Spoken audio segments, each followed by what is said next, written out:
ช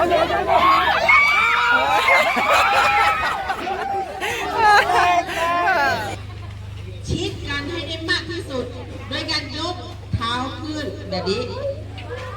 ป้าอย่างนี้เหรอเหยียบกันละมาอันนี้ตอนนี้เรายกเท้าขึ้นสีสูงถ้ายกอย่างนี้ถ้าเราเอากระมังวางได้ไหมไม่ได้ยกเท้า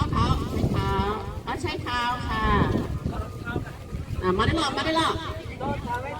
ให้ยกขาขึ้นได้อันนั้นมาเลย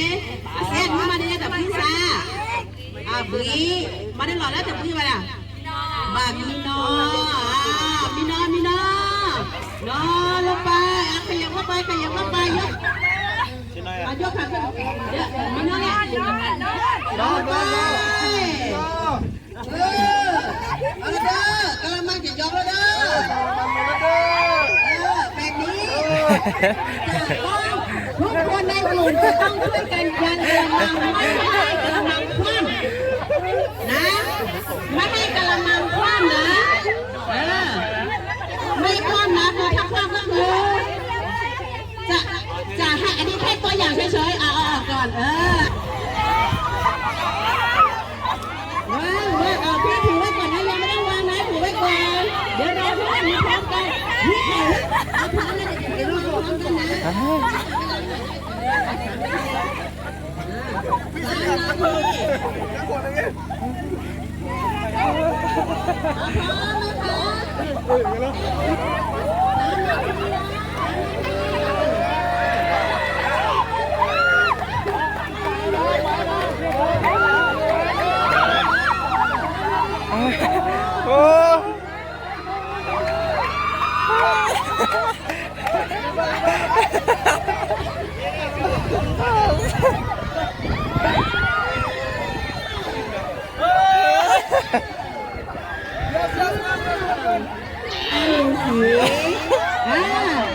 พี่น้อยจะตายรู้สึกแข็งแรงมาก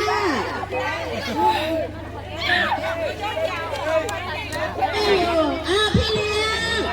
พี่ว่าอยู่ช่วยไปเอาลูกเต่าในเล็กโต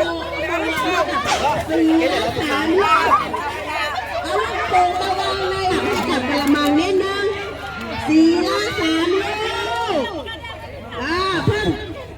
เพิ่มลูกโป่งในกระมังเลยสีละ3 ลูก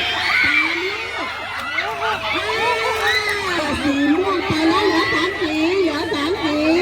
สีละ3 ลูกสีม่วงไปแล้วแล้วสีส้มบ้าง3 ลูกเพิ่มนั้นลูกสีเขียวอีก3 ลูกสีชมพูอีก1 ลูกใส่ลงไป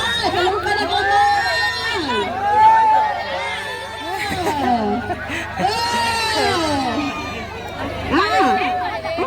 รู้สึกว่า3 สีนี้สู้มากตอนนี้เวลาผ่านไปเท่าไหร่แล้ว2 นาที 11 วิละอะไรยังไม่ถึง3 นาทีเกิน3 นาทีแล้วรู้สึกยังแข็งแรงอยู่เพิ่มลูกโป่งเข้าไปอีก2 ลูกเพิ่มลูกโป่งเข้าไปอีก2 ลูกเป็น5 ลูกในกระมัง5 ลูกเพิ่มอีกเพิ่มให้สีเป็นเลยว่าโอ้โหแข็งแรงมาก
Hãy subscribe cho kênh Ghiền Mì Gõ